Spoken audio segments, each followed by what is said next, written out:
बाकी तो छोड़ो, राइट ब्रदर को पढ़ाया जाता है कि विमान किसने बनाया, राइट ब्रदर।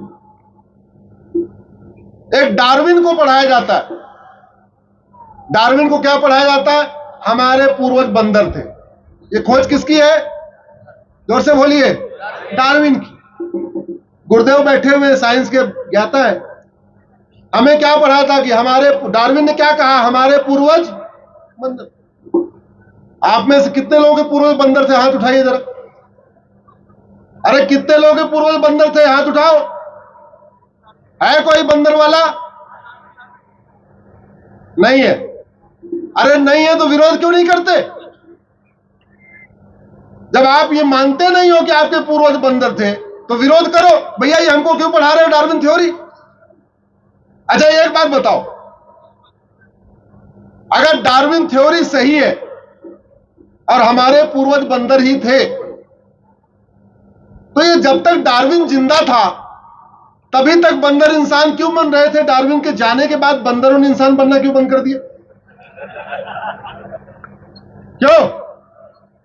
अगर डार्विन की थ्योरी इतनी बढ़िया थी तो जब तक डार्विन था तब तक थोक में बंदर इंसान बन रहे थे, साल साल में 5-5 लाख 10-10 लाख बन रहे थे।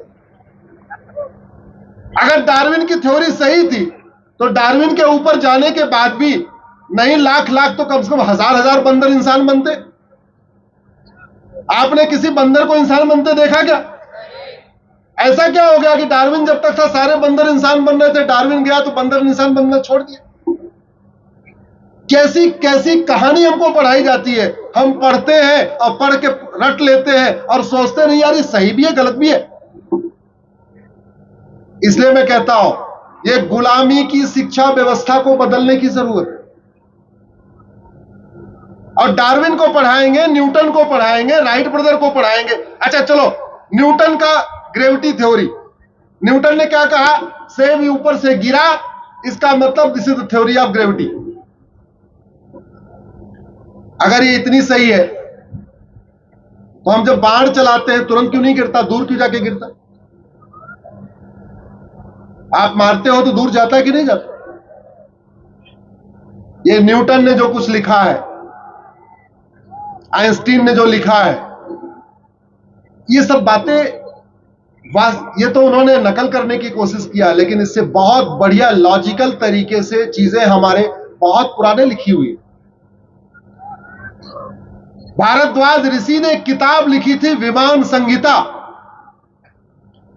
विमान कैसे बनाया जाएगा, विमान में कौन सा ईंधन होगा, विमान चलाने वाला पायलट क्या कपड़ा पहनेगा, ये सब बातें विमान संहिता में लिखी हैं।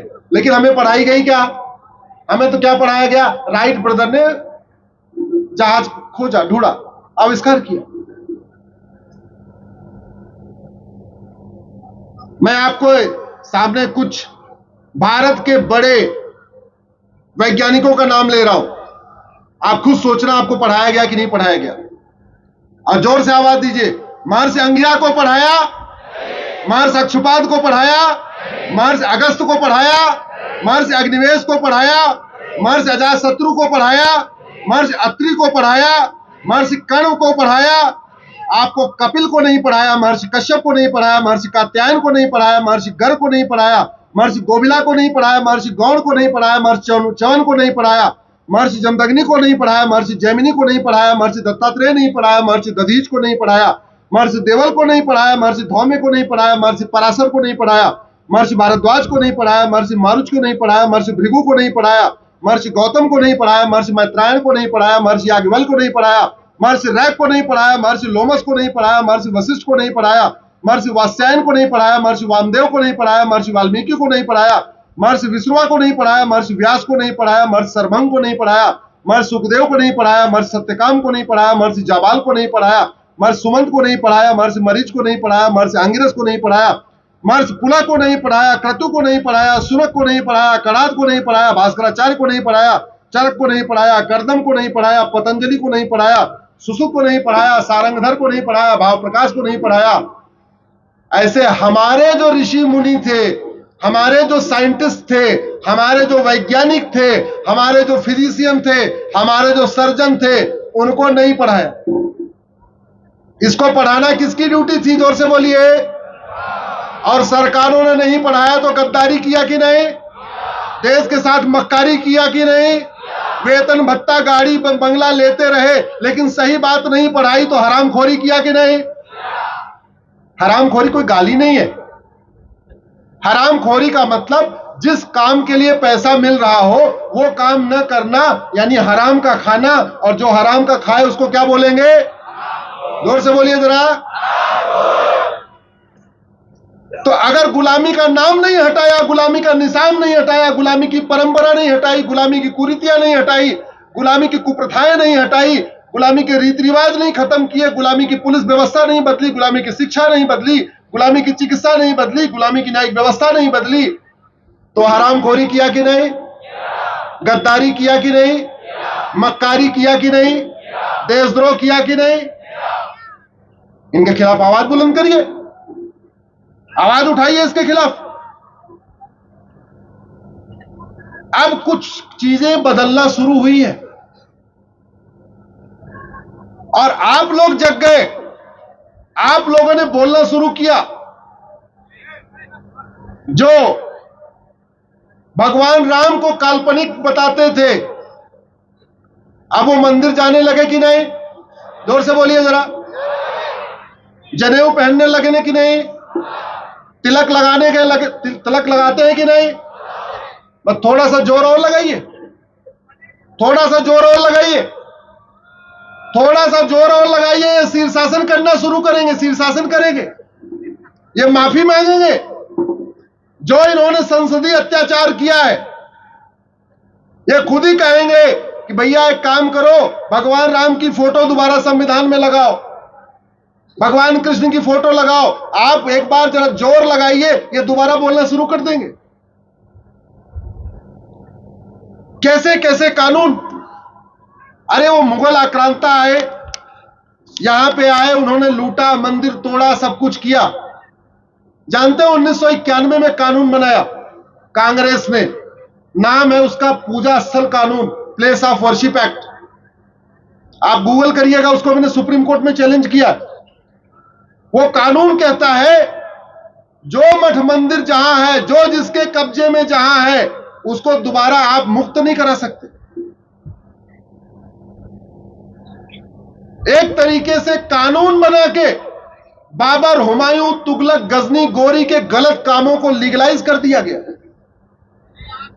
संसद में होना क्या चाहिए था कि भैया ठीक है, अब हम आजाद हो गए हैं, जो पहले गलती हुई है, जो पहले गलत काम हुआ, उसको हम ठीक करेंगे, उसको रिस्टोर करेंगे। कानून बनना चाहिए था काशी को मुक्त कराने के लिए, कानून बनना चाहिए था भद्रकाली को मुक्त कराने के लिए, कानून बनना चाहिए था मथुरा जन्मस्थान को मुक्त कराने के लिए। लेकिन कानून बना कि नहीं, अब काशी मथुरा का मुकदमा नहीं चलेगा, भद्रकाली का मुकदमा नहीं चलेगा, भोजशाला का मुकदमा नहीं चलेगा, अटाला का मुकदमा नहीं चलेगा। ऐसे ऐसे कानून बनाए।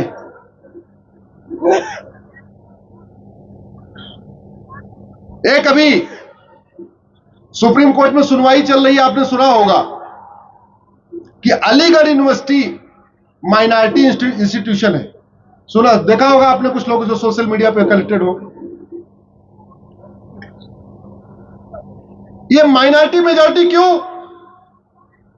अरे देश रिलीजन के आधार पर बंट गया, और वैसे भी भारत के सारे फंडामेंटल राइट सबके लिए एक समान है।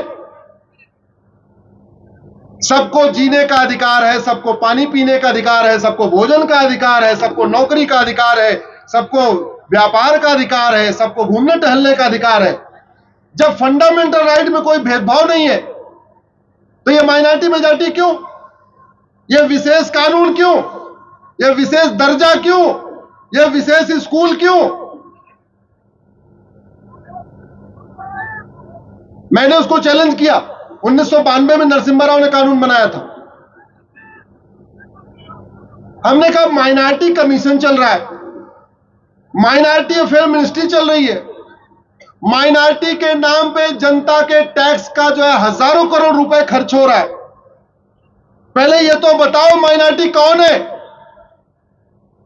ऐसी ही और वीडियो को देखने के लिए चैनल को सब्सक्राइब कीजिए, वीडियो को लाइक कीजिए, कमेंट कीजिए और शेयर कीजिए। धन्यवाद।